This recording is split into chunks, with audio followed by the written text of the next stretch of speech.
Everyone. Alright, so I have one little complaint about, well, other people probably have a lot more complaints, but I have one little complaint about the Phantom Menace, which I would like to share with you all. Many probably have the very same complaint than I do, and most people probably also would like to know why, and my personal answer to that would probably just be plot armor. We see in the beginning of The Phantom Menace that both Qui-Gon and Obi-Wan use Force speed. But during the Battle of Fates, or Duel of Fates, on Naboo in the power plant, we actually see that Obi-Wan is running after Qui-Gon, who's constantly on the offensive against Maul. Why didn't Obi-Wan use Force speed? Doesn't make sense. I mean, we even see it earlier in the movie that it's happened, but yet he doesn't use it here. And I think Obi-Wan and Qui-Gon together could definitely take down Maul. But regardless of that, I'm just a little complaint from my side. It irritates me a bit. Let's say it like that. I know the movie's from 1999 and no Star Wars movie is perfect. Heck, there are a few mistakes in The Last Jedi too. There are mistakes in The Force Awakens. For example, why did Leia hug Rey instead of Chewie? Because Leia and Rey had never met. And in The Last Jedi, the way that Leia is flying off, and the way that there's no air sucked out of that MC-85, so it's a bit, yeah. There are some things, and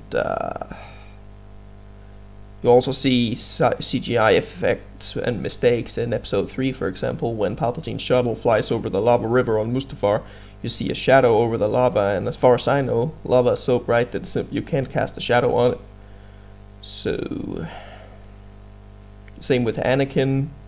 He actually goes through a CGI door just as they're about to enter the droid factory on Geonosis. And there are just quite a few mistakes here and there in the Star Wars movies, and you can't really avoid it. Even in the very first Star Wars movie, there were mistakes, like, for example, the stormtrooper who knocks his head against the door, which in later editions, George Lucas actually decided to add a sound effect to that, which I think is, I kind of like that. So there are definitely mistakes in every Star Wars movie, and in general, there are just things that I don't understand, and there are some things about the plot that seem a bit, either they need to be explained a little more, or they're just too rushed in the movies themselves. And I can think of one example also in Return of the Jedi, where you hear Admiral Akbar saying, "Concentrate all fire on that Superstar Destroyer." The first thing that happens is the two A-Wings are firing everything that they have at a shield dome, and already there, it takes maybe 4-5 seconds for the shields to be brought down on the Executor, or Executor, call it whatever you want. That is a bit extreme. For me, that's a bit, I mean, it's a Superstar Destroyer. It has the entire firepower and defensive capability of a fleet of Star Destroyers. I mean, a normal Imperial Star Destroyer has 60 turbo lasers, 60 heavy ion cannons, or is it heavy turbo laser? I can't remember. Both goes for the Imperial 1 and the Imperial 2, and a Superstar Destroyer has over 5,000 weapons emplacements. Is it 2,000 turbo lasers, 2,000 ion cannons, and 1,000 laser cannons? It's something like that. It's crazy. It's completely nuts. Plus point defense cannons. So, yeah, that just seems... I just felt like I had to explain a few of the things that I feel like a bit... about the Star Wars universe. I mean, I love the universe. It's my favorite franchise and everything. But there are things...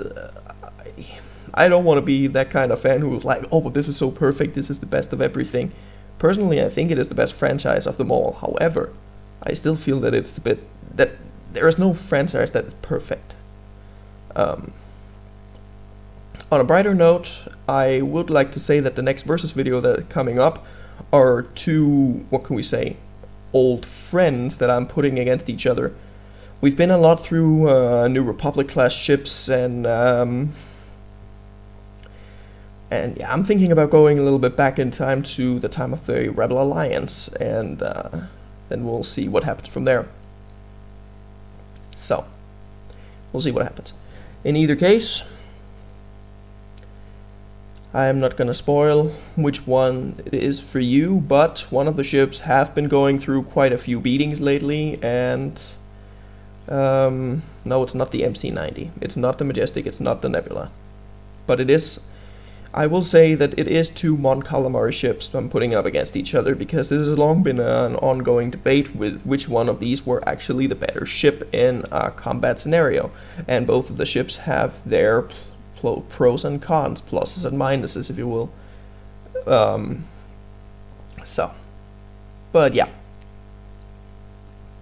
that was just it from my side. Now, I think I am going to sit down and relax. Well, I'm already sitting down, but I think I'm gonna relax, maybe watch some Bessie or Star Wars Theory or Stupendous Wave, I don't know yet. And yeah, a few people who are watching this can also catch me on Bessie's Discord. So, really great YouTuber, I recommend you check him out. So, with that said, may the Force be with you, and as always, have a great day.